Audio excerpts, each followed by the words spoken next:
Hello students. Last class में आपने NCERT chapter 4 exercises में प्रॉब्लम 4.18 तक कर लिए हैं। अब हम इसके आगे बढ़ रहे हैं, लेकिन बच्चों कॉन्सेप्ट आपके पास में ज़रूर होना चाहिए। कॉन्सेप्ट के साथ में प्रॉब्लम को सॉल्व करेंगे, देन आप कंफर्टेबल फील करेंगे, आप अच्छा महसूस करेंगे।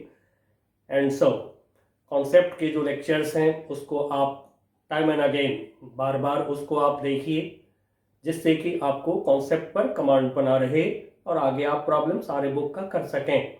आइए हम लोग लेते हैं 4.19। 4.19 क्वेश्चन क्या कहता है? An electron emitted by a heated cathode and accelerated through a potential difference of 2 kilovolt enters a region with uniform magnetic field of 0.15 Tesla. Determine the trajectory of the electron if the field, part A में है, is transverse to initial velocity, part B में है making an angle of 30 degree with the initial velocity। चलिए हम पहले data collect कर लेते हैं जो हमें दिया गया। इलेक्ट्रॉन की चार्ज ऑफ इलेक्ट्रॉन, जिसको E से डिनोट करते आ रहे हैं हम लोग, एंड इसका value 1.6 10 to the power -19 coulomb. फिर इलेक्ट्रॉन की मास जो आप यूज करते आ रहे हैं, चार्ट में से आप ले लेंगे 9.1 10 to the power -31 kg। And next है पोटेंशियल डिफरेंस जो अप्लाई किया गया है भी। Potential difference is 2 kilo volt, 2 into 10 to the power 3 volt, ऐसा यूनिट में काम करना है। अब आगे मैग्नेटिक फील्ड का रहा 0.15, मैग्नेटिक फील्ड इज 0.15 टेस्ला। अब हमारा जो क्वेश्चन है पार्ट ए में कह रहा है कि वेलोसिटी को स्मॉल v से डिनोट कर रहे हैं। v velocity is perpendicular to magnetic field.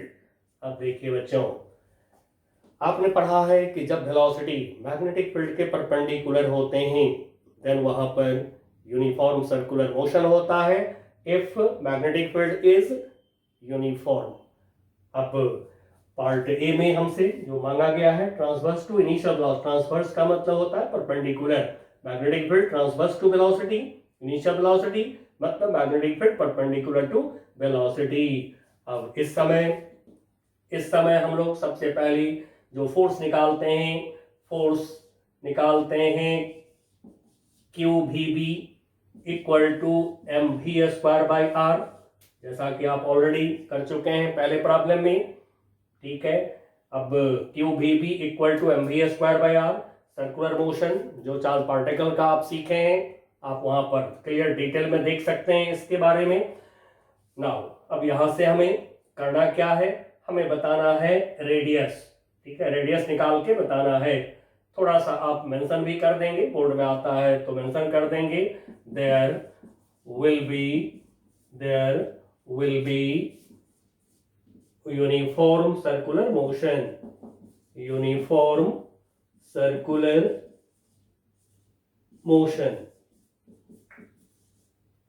चलिए ऑफ इलेक्ट्रॉन, जो भी चार्ज पार्टिकल है उसका नाम ले लीजिए इलेक्ट्रॉन।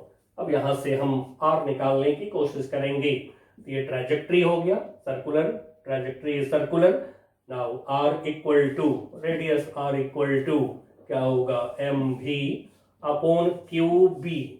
अब देखिए मास हमें मालूम है, ठीक है, Q मालूम है, चार्ज मालूम है, v वेलोसिटी मालूम नहीं है, B हमें मालूम है। तो फिर हम इसको इक्वेशन 1 सपोज कर लेते हैं। एंड अब जो है पोटेंशियल डिफरेंस को यूज कर रहे हैं। जब किसी चार्ज पार्टिकल को आप पोटेंशियल डिफरेंस पर चलाते हैं तो due to potential difference potential energy होते हैं, और पोटेंशियल एनर्जी काइनेटिक एनर्जी में कन्वर्ट होता है by law of conservation of mechanical energy.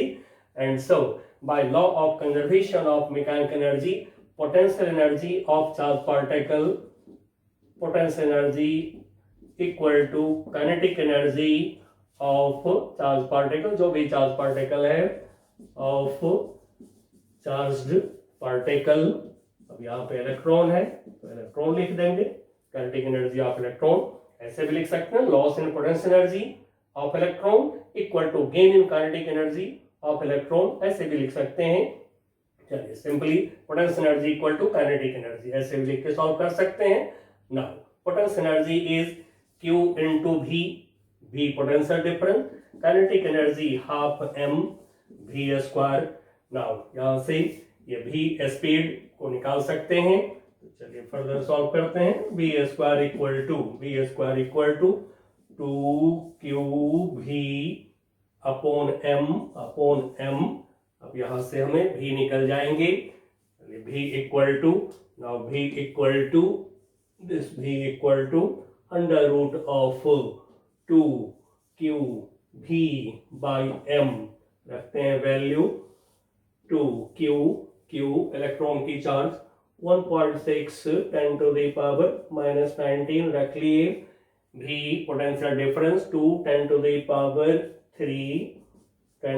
Power 3 upon m mass of electron 9.1 10 to the power -31।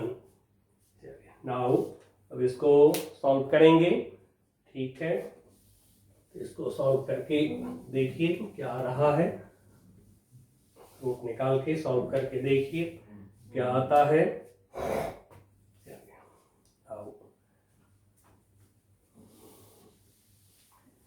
एक मिनट जरा मैं सॉल्व करता हूं।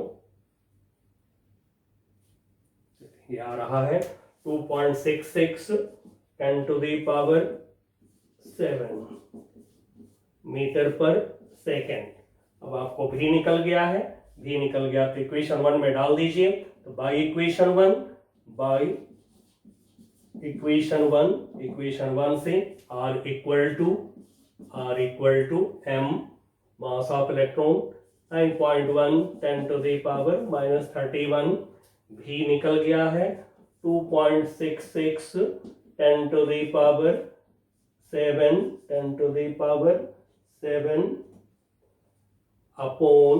Upon q charge of electron 1.6 10 to the power -19, b की value 0.15।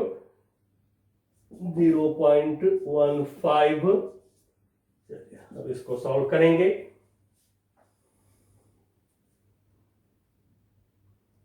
Round of कर देंगे तो ये आ रहा है 1 10 टू द पावर -3 मीटर। थोड़ा राउंड ऑफ कर देंगे। अब एक बात मैं आपको बताना चाहूंगा, ये तो स्टेप वाइज हमने निकाल दिया है। आपको जैसा हमने पहले भी बताया है कि टाइम सेविंग करने के लिए, अब जैसे कि r का इक्वेशन हुआ, अब यहाँ से v इक्वल टू ये निकला है, पहले इसको यहाँ रख लीजिए। रखने के बाद सारे को एक रूट के अंदर ले जाइए, ले जा करके बहुत सारे टर्म आपके कैंसिल हो जाते हैं, कैलकुलेशन स्मॉल हो जाएगा। तो ये काम करेंगे अच्छा रहेगा, कैलकुलेशन जल्दी होगा।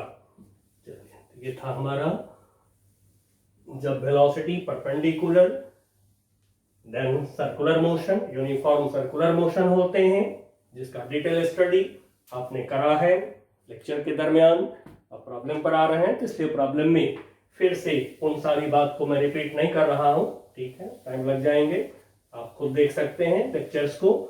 और ऐसे तो अब आप सबको पता है, लेकिन फिर भी मैं मेंशन कर दे रहा हूं कि आप जो हैं, जो लेक्चर्स आपके हैं उसको यूट्यूब पर देखना चाहें तो फिर आप देख सकते हैं, ठाकुर सर स्मॉल लेटर में सारे को टाइप करिए यूट्यूब पर, गूगल पर, आपको मिल जाएंगे सारे लेक्चर्स। उसमें सर्कुलर मोशन देख लीजिए, हेलिकल मोशन देख लीजिए, डिटेल में सारे देख लीजिए, वेलोसिटी सेलेक्टर, ये सारे प्रॉब्लम कर रहे हैं हम लोग इस समय।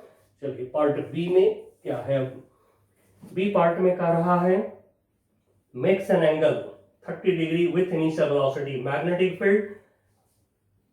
चलिए मैं ये ले रहा हूं magnetic field B.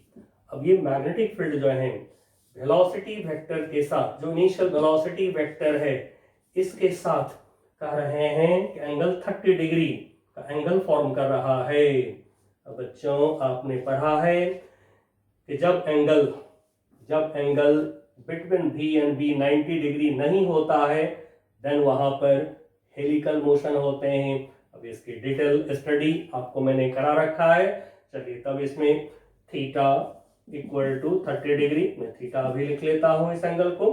Now V को रिजॉल्व करिए, तो V को रिजॉल्व किया along B and perpendicular to B। 30 degree को मैं थीटा लिख दिया हूं, या चलिए यहाँ पर इक्वल कर देते हैं, theta equal to 30 degree. Now component along B क्या होगा, V cos theta and perpendicular to B क्या होगा, V sin थीटा। अब जैसा कि मैंने आपको सिखाया था हेलिकल मोशन में, ये जो है सर्कल पर टेंजेंशियल वेलोसिटी होता है, due to perpendicular velocity uniform circular motion होने लगते हैं, और due to V cos theta component of velocity भी क्या होता है, लीनियर डिस्प्लेसमेंट होते हैं। अब जो लीनियर डिस्प्लेसमेंट होता है तो इस लाइन के अलावा कोई फोर्स नहीं है, एंड सो यदि आपको इधर डिस्टेंस निकालना हो, जैसे पिच निकाले हैं हेलिकल मोशन में, पिच निकाले हैं हेलिक्स का, तो फिर इस डायरेक्शन में कोई फोर्स नहीं है, कोई एक्सेलरेशन नहीं है, and so S equal to V T सीधा लगा दीजिए, डिस्प्लेसमेंट यदि निकालना है तो S equal to V cos theta into time t से निकाल लेंगे।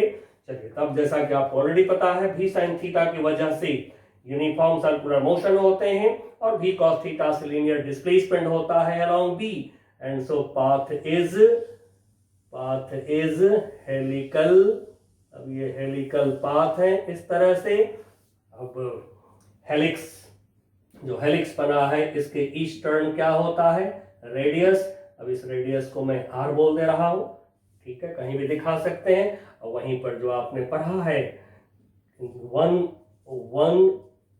रोटेशन जब चार्ज पार्टिकल करते हैं, वन रिवोल्यूशन जब चार्ज पार्टिकल करते हैं, तो जितना लीनियर डिस्प्लेसमेंट होता है वन रिवोल्यूशन की टाइम पीरियड ऑफ रिवोल्यूशन, इतने टाइम में जितना लीनियर डिस्प्लेसमेंट होता है that is pitch.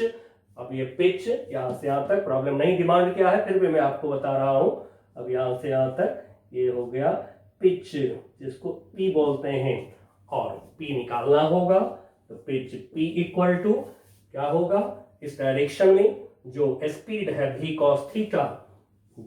cos theta, और वन रिवोल्यूशन के टाइम में लीनियर डिस्प्लेसमेंट, ये जो लीनियर डिस्प्लेसमेंट है वन रिवोल्यूशन के टाइम में, तो वन रिवोल्यूशन का टाइम t क्या लगाया हमने यहाँ पर, ये जो लगाया है हमने इक्वेशन यहाँ पर, S equal to V speed into time t, ये इक्वेशन लगाया है, ठीक है ना। S मतलब डिस्प्लेसमेंट, V स्पीड। चलिए इसको स्मॉल कर देता हूं क्योंकि हम लोग कैपिटल V ऐसे ये साइड में एक्स्ट्रा में लिख रहा हूं, ध्यान रखिएगा, ठीक है, ये एक्स्ट्रा बात मैंने लिख दिया है। S displacement, V speed into time t। अब डिस्प्लेसमेंट जो है वन रिवोल्यूशन जब चार्ज पार्टिकल लगाते हैं, तो फिर जो लीनियर डिस्प्लेसमेंट हुआ है V cos थीटा से इनटू टाइम के जगह वन रिवोल्यूशन का टाइम। चलिए ये थोड़ा एक्स्ट्रा सिखा दिया हूं फिर दोबारा से, क्योंकि हेलिक्स की प्रॉब्लम बहुत इंपॉर्टेंट होता है। अब ना यहाँ पर थोड़ा हम लोग इसको V cos थीटा को निकालना चाहेंगे, तो चलिए V cos theta equal to V का वैल्यू कितना आया है 2.66 10 to the power 7, and cos theta cos 30 degree under root 3/2। चलिए इसको थोड़ा सा सॉल्व करेंगे, ये approx 2.3 10 to the power 7 metre per second, ठीक है, अप्रॉक्स ये आ जाता है। चलिए अब हमें यहाँ पर बताना है कि हेलिक्स का रेडियस क्या है, रेडियस ऑफ हेलिक्स ये r निकालना है। तो फिर वहीं जो सर्कुलर मोशन हो रहे हैं उसमें इक्वेशन Q, V के जगह पर tangential velocity V sin theta, QVB circular motion में टेंजेंशियल स्पीड V के जगह पर V sin theta equal to mv square by r, V sin theta का स्क्वायर बाई r। जैसा सर्कुलर मोशन में आप देखें टेंजेंशियल स्पीड जो होता है सर्कल के टेंजेंट के अलावा वो यहाँ पर होते हैं mv स्क्वायर बाई r में टेंजेंशियल स्पीड होता है, अब इसको सॉल्व करते हैं। v sin थीटा एक इधर कैंसिल हो गया। Now r equal to m v sin theta upon q b।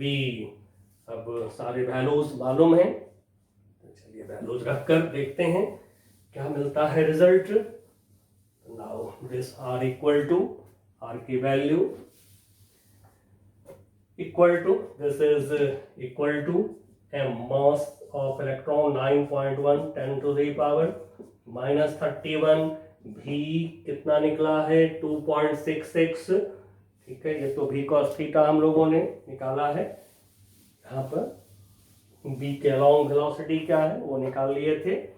Now v जो निकालने हैं ये है आपका 2.66 10 to the power 7 sin theta sin 30 degree 1/2। this is 1/2। now q charge of electron 1.6 10 to the power minus 19। b का value 0.15। चलिए इसको calculate करते हैं। नाउ r इक्वल टू चलिए इसको कैलकुलेट करते हैं।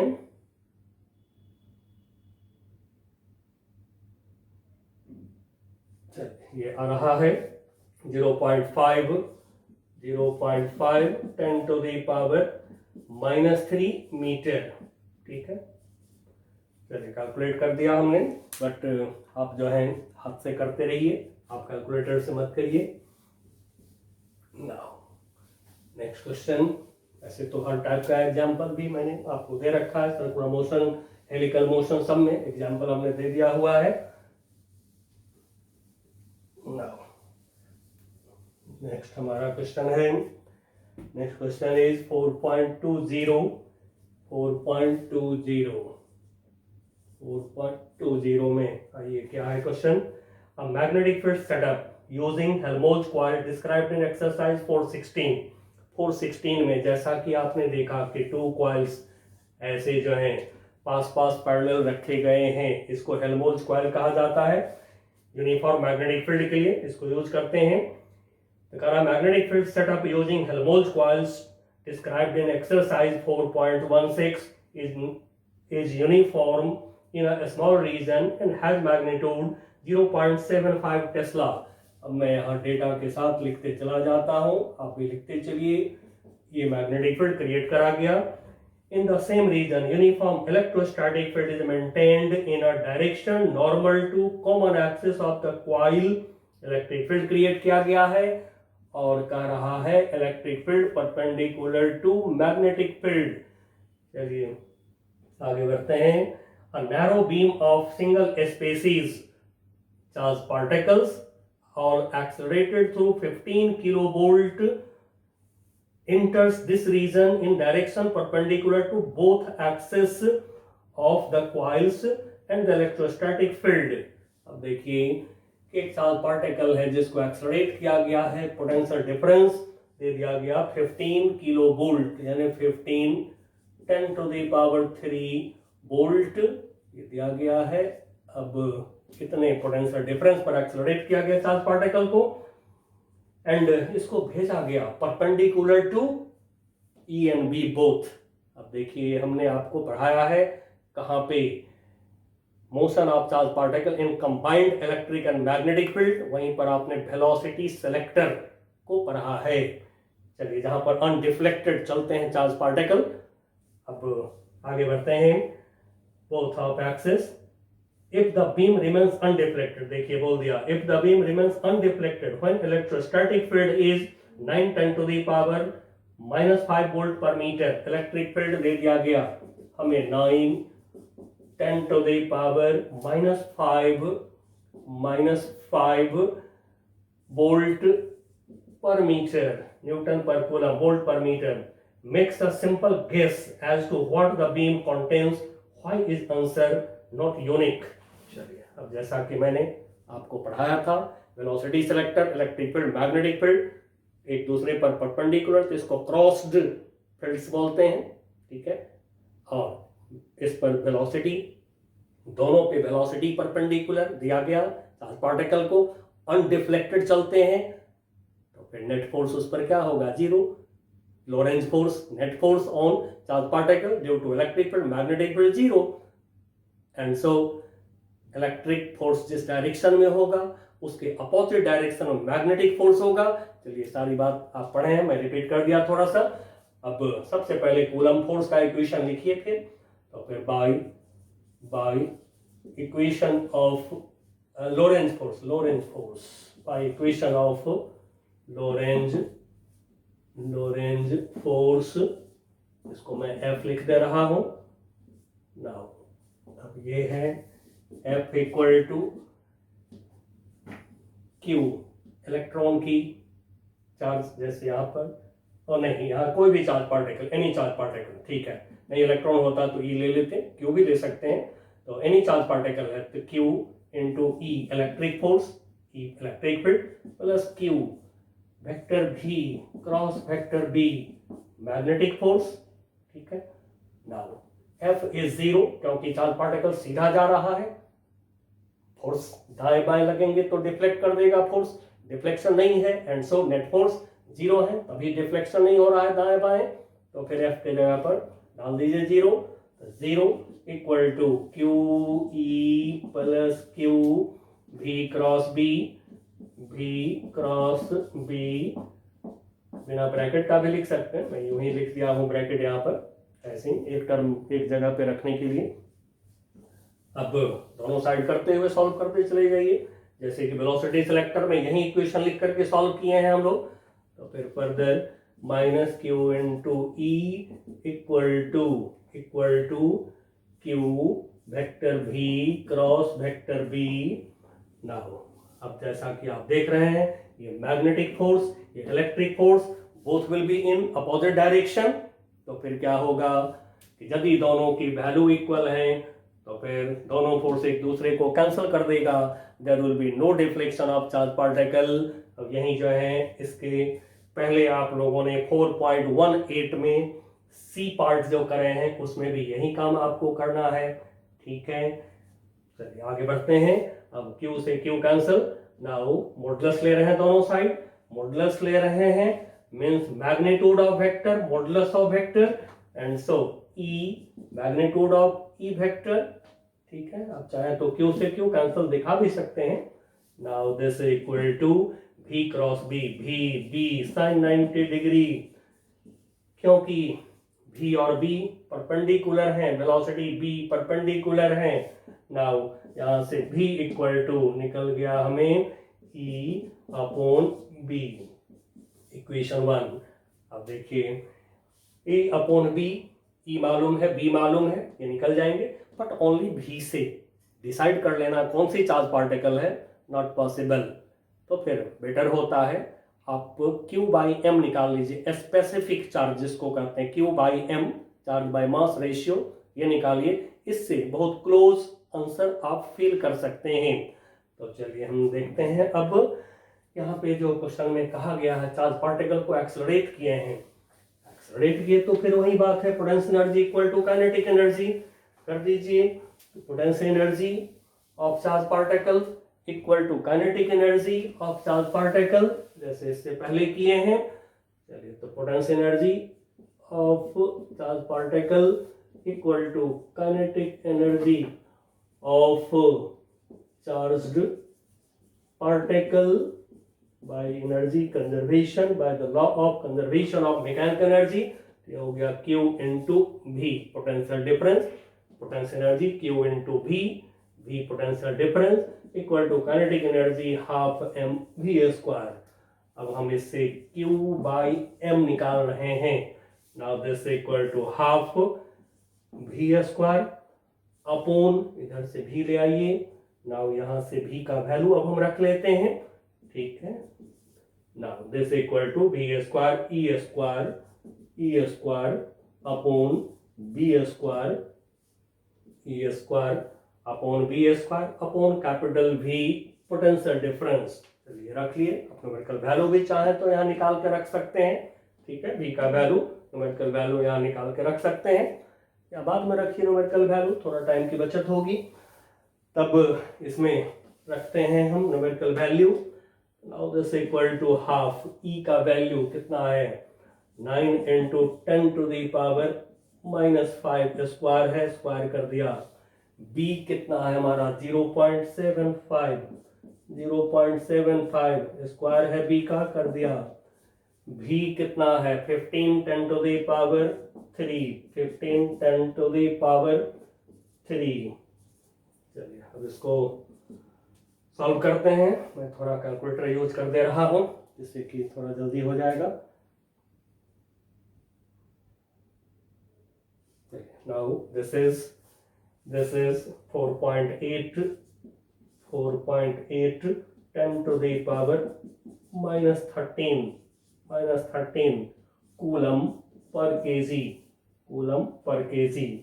अब ये जो हमने निकाला charge by mass ratio, specific charge, अब देखते हैं कि कौन से चार्ज पार्टिकल के लिए पॉसिबल है।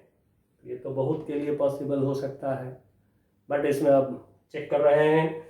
ड्यूट्रॉन लेकर देख रहे हैं, ड्यूटेरियम, न्यूट्रॉन, हाइड्रोजन की जो आइसोटॉप है जिसके पास में चार्ज, हाइड्रोजन में 1+ चार्ज, न्यूट्रॉन के पास में 1+ चार्ज है, तो 1+ charge 1.6 10 to the power -19 coulomb mass of deuteron. ठीक है, फॉर ड्यूटेरियम बोलिए या ड्यूट्रॉन बोलिए, ड्यूटेरियम ड्यूट्रॉन दोनों बोलते हैं। नाउ मास, अब इसका मास जो है पता लगाते हैं 3.34 10 to the power 27, 3.34 10 to the power -27 kg। अब इस रेशियो को निकाल के देखिए क्या आ रहा है, Q/M, Q/M निकालेंगे।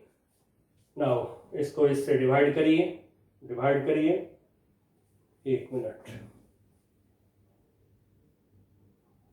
ये आ रहा है 4.8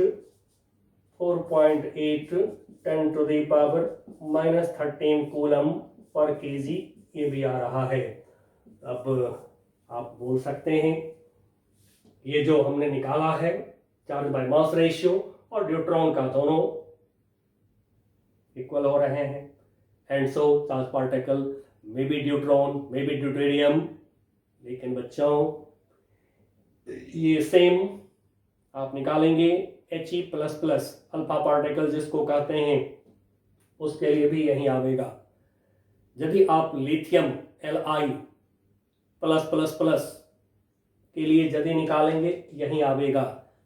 एंड सो एक सिंपल गेस कर सकते हैं ये सब पार्टिकल्स हो सकते हैं, क्योंकि ओनली Q/M से परफेक्टली पार्टिकल का पता लगा लेना ये पॉसिबल नहीं है। तो सिंपल गेस हो सकता है कि ड्यूटेरियम न्यूट्रॉन हो सकते हैं, या फिर He++ हो सकता है, Li+++ हो सकते हैं।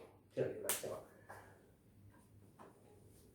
तो फिर एक लाइन मेंशन कर दें, चार्ज पार्टिकल में भी न्यूट्रॉन हो सकता है।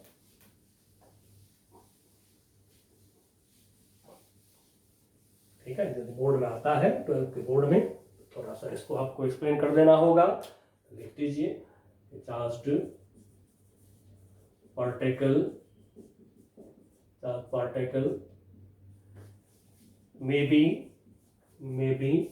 न्यूट्रॉन या ड्यूटेरियम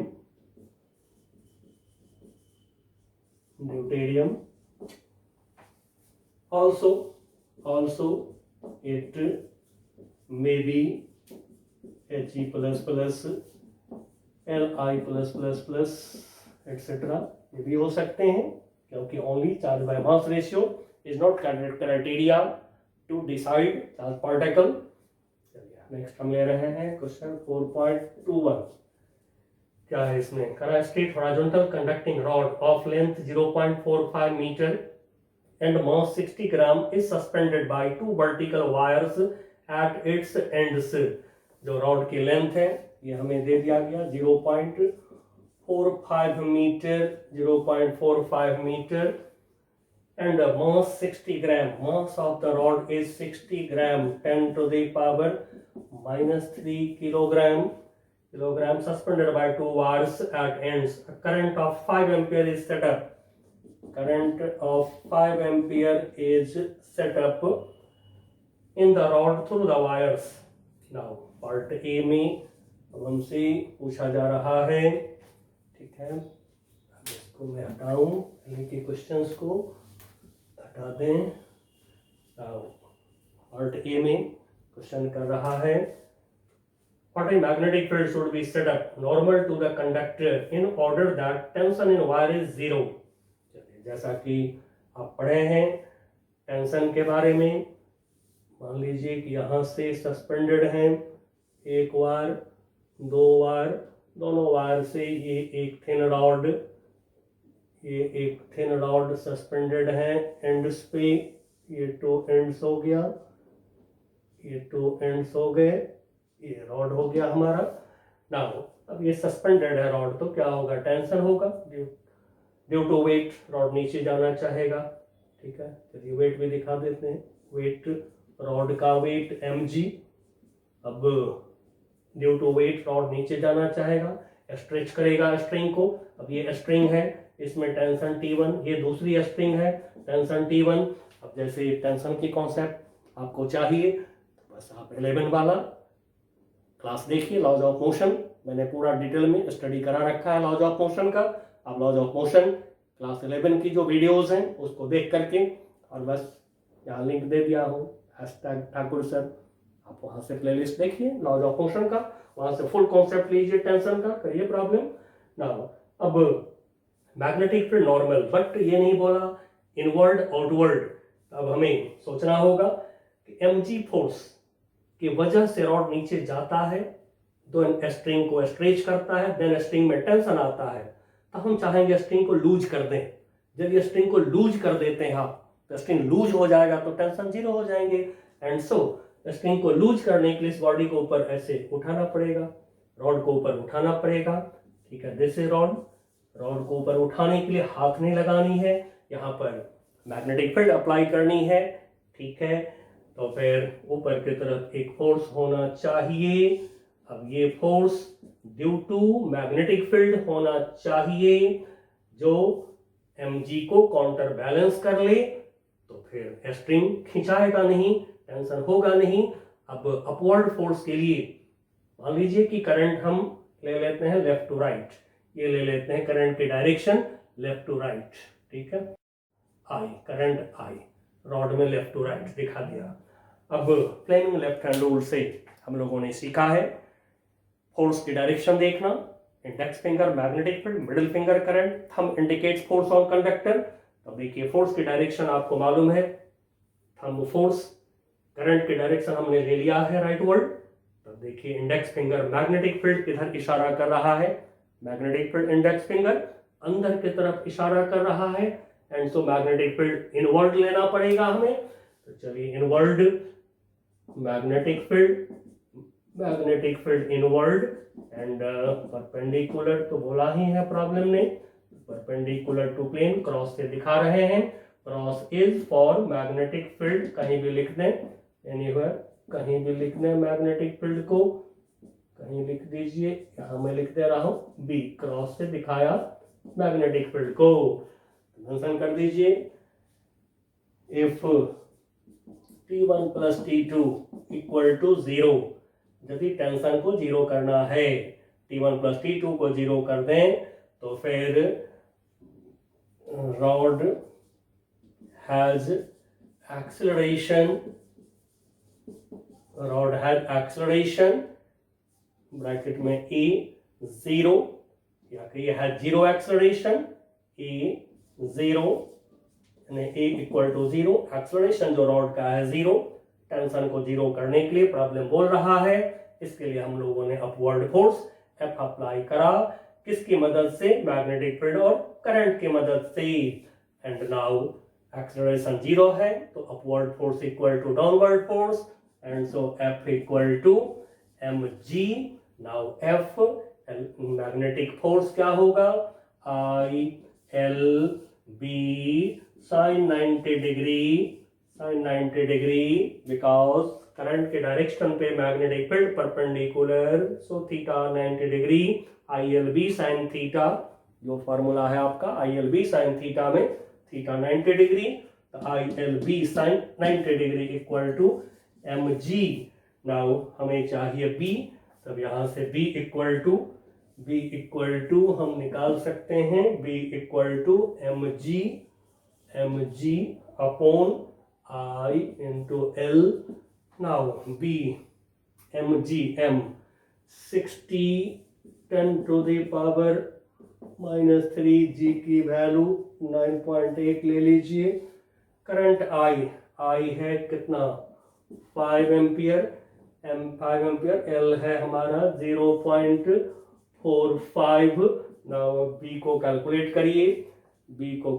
करिए जरा, B कैलकुलेट कर रहे हैं। Now this equal to 0.26 tesla, 0.26 Tesla.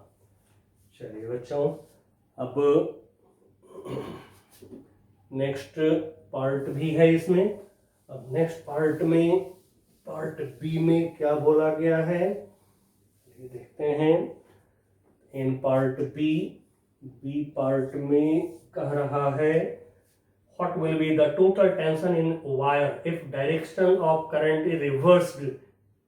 Current के डायरेक्शन को रिवर्स यानी कि अपोजिट लेफ्ट के तरफ करना होगा हमें, reversed, keeping the magnetic field same as before, magnetic field का डायरेक्शन सेम रखते हुए और करंट के डायरेक्शन को रिवर्स करना है। ठीक है, यही फिगर होंगे ओनली, इसमें डायरेक्शन ऑफ करंट को रिवर्स करिए।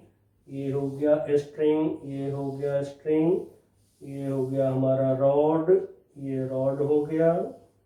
ठीक है, नाउ रॉड की लेंथ L, यही लेंथ L है रॉड की। आप चाहें तो फिगर पर भी मेंशन कर सकते हैं, फिगर के अगल बगल में यदि आपको मन कर रहा हो तो मेंशन कर लीजिए, इसमें भी मेंशन कर दीजिए।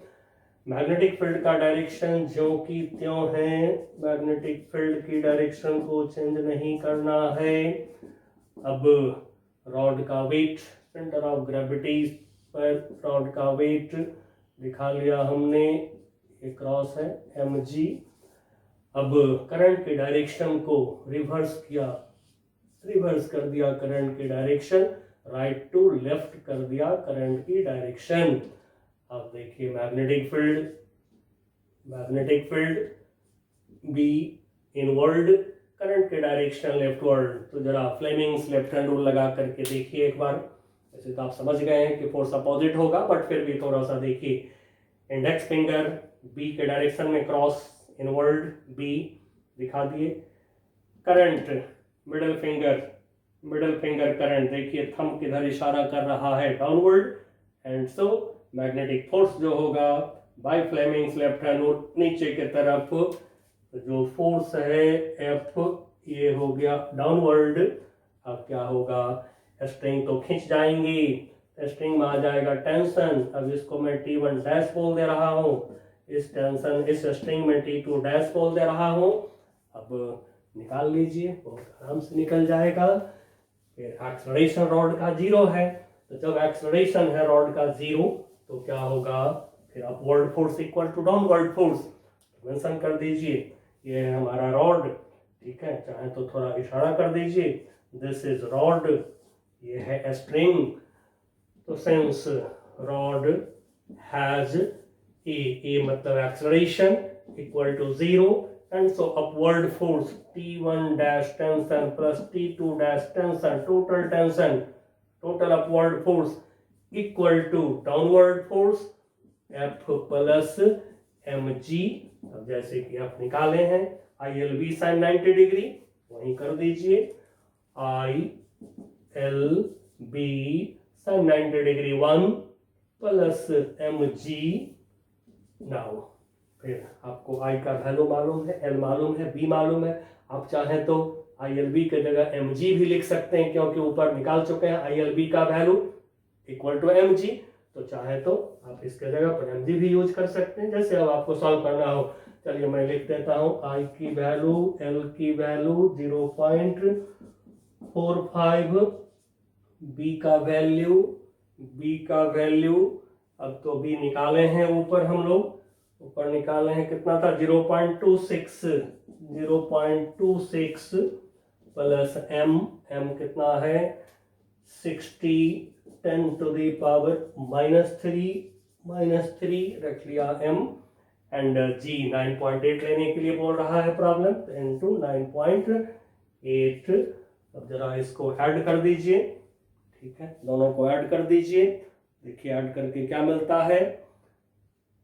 दोनों को यदि ऐड करते हैं then you will get 1.176 newton, 1.176 Newton.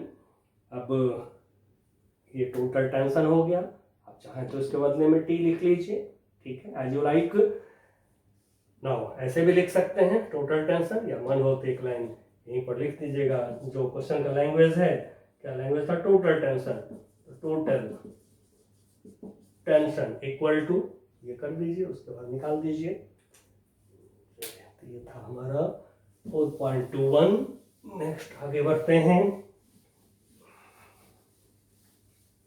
और सारे कॉन्सेप्ट्स आपको दिए गए हैं, आप उसको यूज करिए, उसको यूज करते हुए प्रॉब्लम्स खुद से सॉल्व करिए, कॉन्सेप्ट लीजिए अपने नोटबुक से एंड सॉल्व करिए।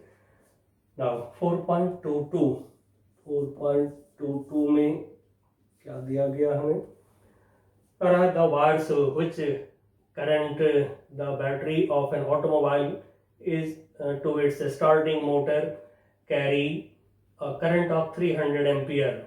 जो मोटर स्टार्ट करते हैं, कार को स्टार्ट करने में, व्हीकल को स्टार्ट करने में करंट बता रहा है 300 एम्पियर, बहुत बड़ा करंट चाहिए होता है, ठीक है, कार को स्टार्ट करने के लिए, व्हीकल को स्टार्ट करने के लिए। अब आगे कह रहा है for a short time what is the force per unit length between the wires, force per unit length demand कर रहा है। तो जैसा कि हम लोग पढ़े थे, force between two parallel conductor, बिल्कुल वहीं पर आपको मिला है इक्वेशन। चलिए आगे बढ़ते हैं, find the force, what is the force per unit length between the wires if they are 70 centimetre long, wire की लेंथ बता रहा है 70 centimetre long and 1.5 centimetre apart, ठीक है, 1.5 सेंटीमीटर डिस्टेंस बता रहा है वायर के बीच में, 1.5 10 टू द पावर -2 मीटर, ये हो गए। And is the force attractive और रिपल्सिव, जैसा कि हम लोग पढ़े हैं, फोर्स पर यूनिट लेंथ के लिए, force per unit length, force per unit length on parallel conductors, या बिटवीन पैरेलल कंडक्टर्स कर दीजिए, between parallel on parallel conductors. Now ये निकाले हम लोग, F equal to mu nought I1 I2 upon 2 pi R।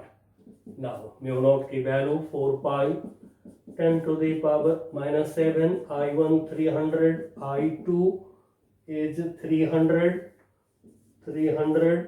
Divided by 2 pi, R की value 1.5 10 to the power -2, इससे cancel हो गया। नाउ इसको सॉल्व कर दीजिए।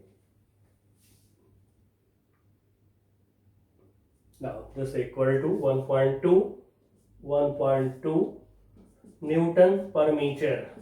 अब जो फोर्स है, जो कार में बैटरी से जो जाते हैं करंट, 2 वायर्स होते हैं, एक वायर के थ्रू करंट जाता है, दूसरे से रिटर्न होता है। तो दोनों जो वायर होते हैं उसमें करंट आगे और पीछे होते हैं, मतलब अपोजिट डायरेक्शन में करंट होते हैं। आपने पढ़ा है कि जब करंट अपोजिट डायरेक्शन में होता है तो रिपल्सन होते हैं, बिल्कुल। तो फिर मेंशन कर दीजिए, फोर्स इज रिपल्सिव, यानी रिपल्सिव फोर्स काम कर रहा है। नेक्स्ट क्वेश्चन पर आ जाए। नेक्स्ट क्वेश्चन हमारा है 4.23। क्या है 4.23 में? क्वेश्चन नंबर 4.23 2 3 इसमें दे रहा है uniform magnetic field of 1.5 tesla exist in a cylindrical region of radius 10 centimetre. अब यहाँ पे मैग्नेटिक फील्ड दिया गया 1.5 टेस्ला और जो सिलेंड्रिकल रीजन है उसका रेडियस बता दिया गया है हमें 10 centimetre, 10 into 10 to the power minus 2 metre यानी 0.1 मीटर। सिलेंड्रिकल रीजन में मैग्नेटिक फील्ड है, यूनिफॉर्म मैग्नेटिक फील्ड है। इस direction parallel to the axis along east to west. अब जो डायरेक्शन है मैग्नेटिक फील्ड का ईस्ट टू वेस्ट, अब देखिए हम दिखा रहे हैं एक सिलेंडर, ये हमने दिखाया एक सिलेंडर। अब कहेंगे ये तो सर्कल हो गया, सिलेंडर कैसे? तो जैसा कि हम लोग पहले भी डिस्कस किए हैं कि जब सिलेंडर दिखाना हो तो आप सिलेंडर के क्रॉस सेक्शन को, जो सिलेंडर का जो क्रॉस सेक्शन एरिया है, इसको बिल्कुल आप रखिए ऐसे अपने प्लेन पे खड़ा कर दीजिए सिलेंडर को। तो फिर ये जो क्रॉस सेक्शन है ये सर्कल है, ये आपको दिखेगा। हमेशा मान के चलेंगे कि क्रॉस सेक्शन, ये क्रॉस सेक्शन सिलेंडर का, पेन ए सिलेंडर का क्रॉस सेक्शन ये हमें दिख रहा है। अब इसका एक्सेस ये हो गया बिल्कुल ऐसे, लाइन सपोज कर ली, ऐसे सिलेंडर है, इस तरह से सिलेंडर है और ये इसके ऐसे एक्सेस है, लाइक ये सिलेंडर हो गया, ये इसके एक्सेस हो गया ऐसे। अब इस रीजन में मैग्नेटिक फील्ड का रहा यूनिफॉर्म है, ओके, और मैग्नेटिक फील्ड का डायरेक्शन का रहा है ईस्ट टू वेस्ट।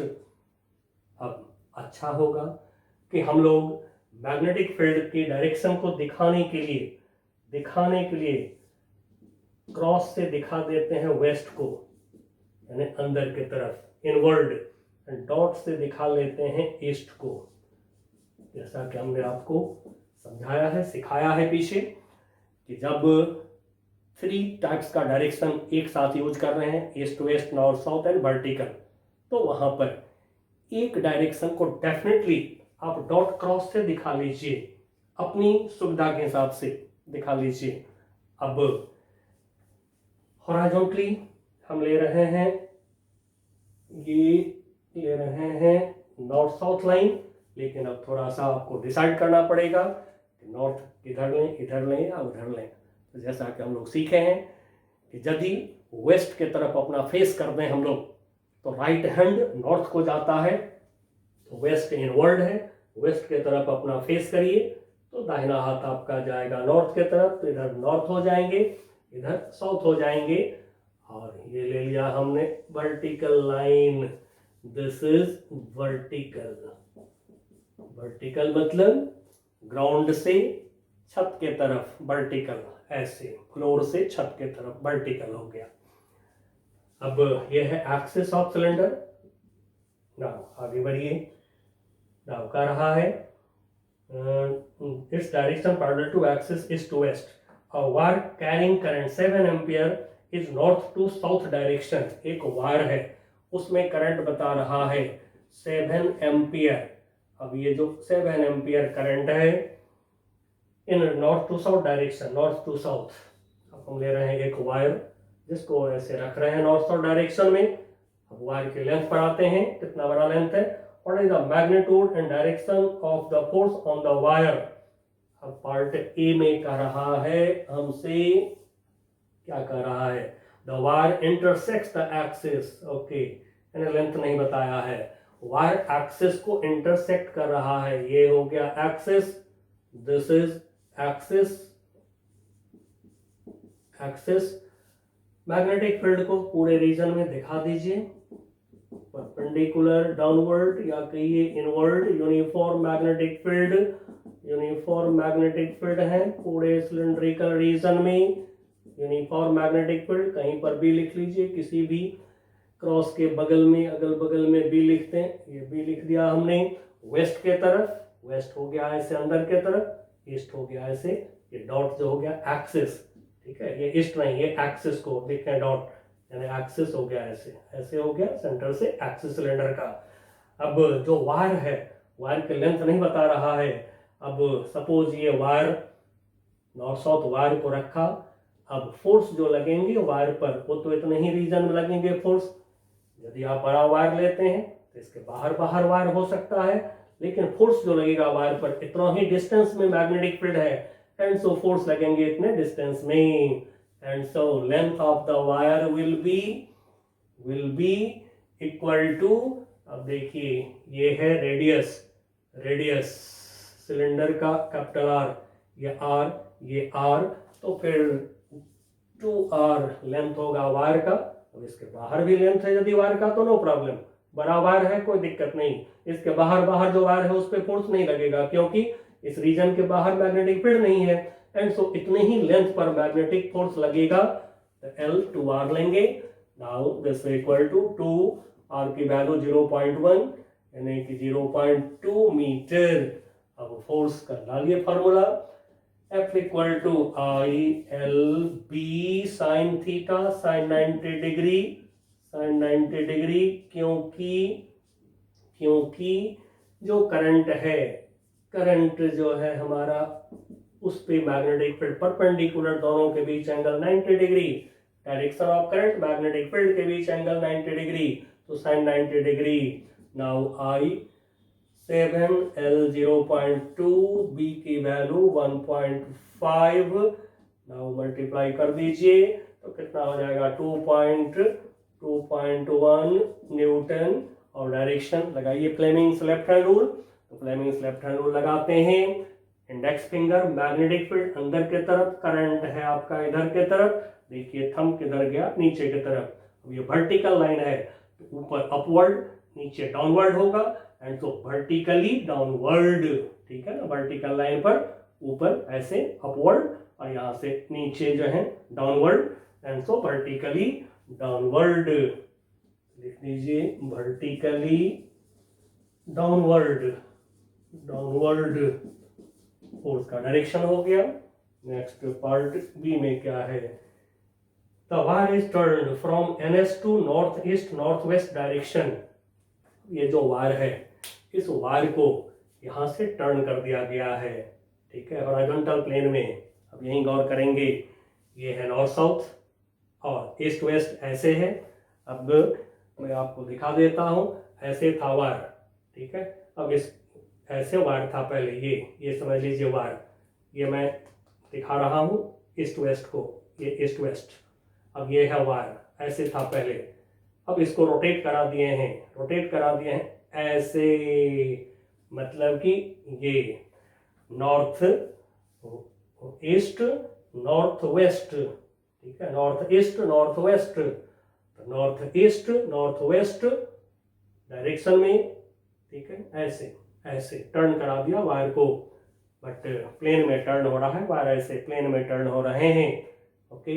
लेंथ तो यहीं रह जाएगा इतना ही बड़ा, जैसे इसको ऐसे आप घुमाते हैं हॉरिजॉन्टल प्लेन में, लेकिन यदि वायर को आप ऐसे घुमाते हैं इतने ही रीजन में आपका वायर रोटेट करेगा, एंड सो लेंथ तो इतना ही रह जाएगा, एंड सो फोर्स भी यहीं रह जाएंगे।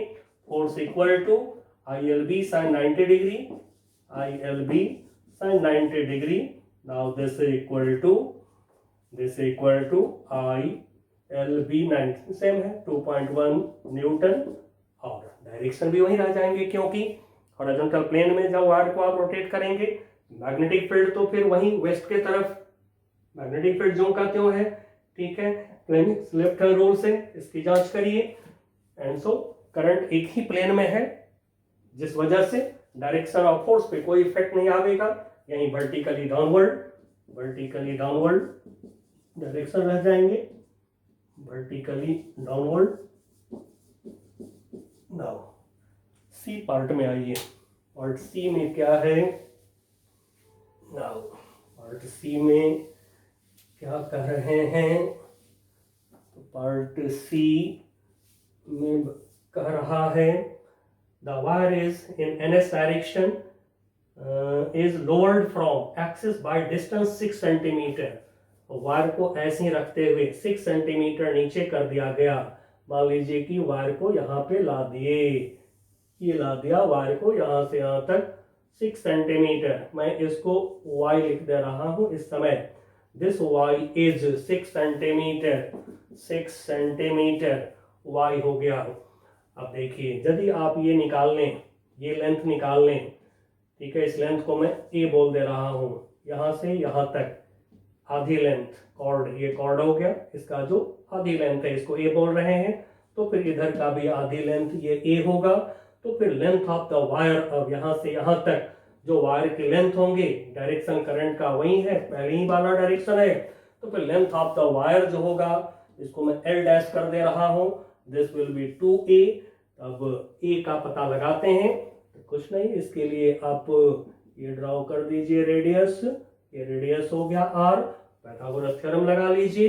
तो यहाँ से आप फिल कर सकते हैं, a equal to right angle triangle में a equal to under root r square minus y square. R कितना है 10 सेंटीमीटर, सेंटीमीटर में ही यूज कर लीजिए। आर का स्क्वायर 100 हो गया, वाई स्क्वायर 636 हो गया, यानी 64 अंडर रूट 64, चलिए रूट निकल गया 8 centimetre. And so L dash equal to 2a यानी कि 16 सेंटीमीटर, 0.16 मीटर। अब फोर्स ऑन वायर, ठीक है, ये समझिएगा गौर से, वर्टिकल लाइन है, वर्टिकल लाइन पर नीचे आया, मतलब कि ऐसे ये वर्टिकल लाइन हो गया, ऐसे नीचे आया है wire 6 centimetre. Okay, now F equal to I L dash B sine 90 degree, magnetic field तो परपेंडिकुलर टू करंट है ही। नाउ रखिए वैल्यू, आई कितना है 7 एम्पियर, एल डैश कितना है हमारा यहाँ से यहाँ तक 2a लेंथ, वायर की लेंथ इस समय, मैग्नेटिक फील्ड में 0.16 इंटू बी कितने हैं 1.5 and sine 90 degree equal to 1, sorry 1 लिखते नहीं है, अब इसको जरा कैलकुलेट कर दीजिए। ये हो गया 1.68 न्यूटन, 1.68 न्यूटन। डायरेक्शन तो वही फ्लेमिंग लेफ्ट हैंड लगाइए, वर्टिकली डाउनवर्ड, फिर वही direction, magnetic field index finger, current के डायरेक्शन इधर के तरफ है, करंट के डायरेक्शन में मिडिल फिंगर को कर दिया, थंब आ गया downward, vertically downward, and so direction vertically downward.